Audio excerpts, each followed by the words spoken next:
Hello students, आज का जो हमारा टॉपिक है that is resistance in series and parallel.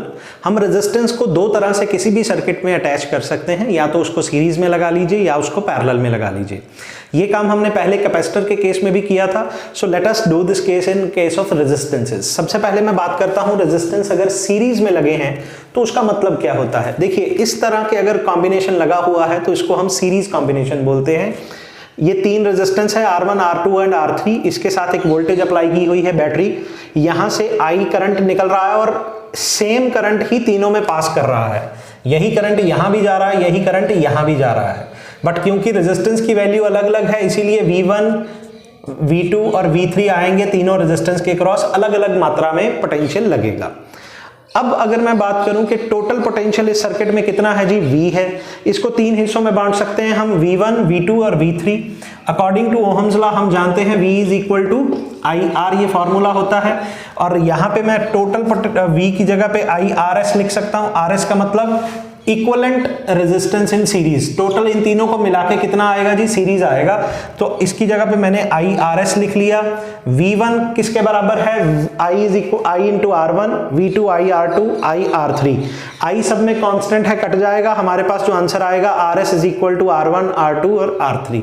छोटा सा न्यूमेरिकल करते हैं। सपोज हमारे पास 2 ओहम, 3 ओहम और 4 ओहम के रेजिस्टेंसेस लगे हुए हैं और हमें ये कहा जाता है कि इनको सीरीज में लगाइए और टोटल इक्विवेलेंट रेजिस्टेंस बताइए। कुछ नहीं करना, आपने तीनों को सिंपली ऐड करना है। 2 + 3 + 4, आंसर क्या आ जाएगा, 9 ओहम। तो this is called resistance in series. इसके साथ अब पैरेलल भी देख लेते हैं। पैरेलल कॉम्बिनेशन इस तरह से होता है। इसको अगर डायग्राम को ध्यान से देखेंगे आप, सेम पोटेंशियल लगा है तीनों के केस में। ये R1 है, ये R2 है और ये R3 है। तीनों को एक ही पोटेंशियल है। यहां से करंट चला और इस ब्रांच में जो करंट पहुंचा उसको I1 कहा, इस ब्रांच में I2 पहुंचा, इस ब्रांच में I3 पहुंचा। तीनों कंबाइन होके I ही निकल गया। लेकिन यहां पे देखने वाली बात यह है कि R1, R2 और R3 को अलग अलग करंट्स पहुंच रहे हैं, जबकि पोटेंशियल तीनों के केस में सेम है। इस केस में करंट सेम था और इस केस में पोटेंशियल सेम है। ये आपने याद रखना है। अगर ऐसा है तो टोटल करंट को मैं तीन हिस्सों में बांट सकता हूं। I is equal to I1, I2 और I3। According to Ohm's law V is equal to क्या होता है जी, IR। यहां से I का फॉर्मूला क्या निकलेगा, V/R। यहां पे I की जगह पे V/RP लिख दूं, बिकॉज केस कौन सा कर रहे हैं हम, पैरेलल वाला। यहां पे V/R1, V/R2, V/R3। V के साथ 1 2 3 हमने इसलिए नहीं लगाया क्योंकि V तीनों के केस में सेम है। तो अब V से कट जाएगा, हमारे पास आंसर क्या आ जाएगा, 1/RP is equal to R1, 1/R2, 1/R3। Same numerical अगर इस केस में करें कि 2 ओहम, 3 ओहम और 4 ओहम, हमारे पास तीन रेजिस्टेंसेस हैं और हमें ये कहा जाए कि इनको पैरेलल में लगाइए, तो पैरेलल में आंसर कैसे निकालेंगे, 1/RP इज इक्वल टू 1/2, 1/3, 1/4। और इस केस में हम इनका एलसीएम लेंगे।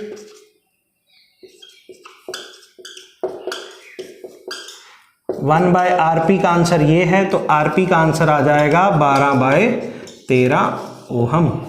सो ये है जी रेजिस्टेंस इन पैरेलल। और जो हमारे घरों में जितने भी अप्लायंसेस लगे होते हैं, they all are attached at, जो हमारे circuit appliance at home are arranged in parallel. उनको पैरेलल सर्किट में ही लगाया जाता है।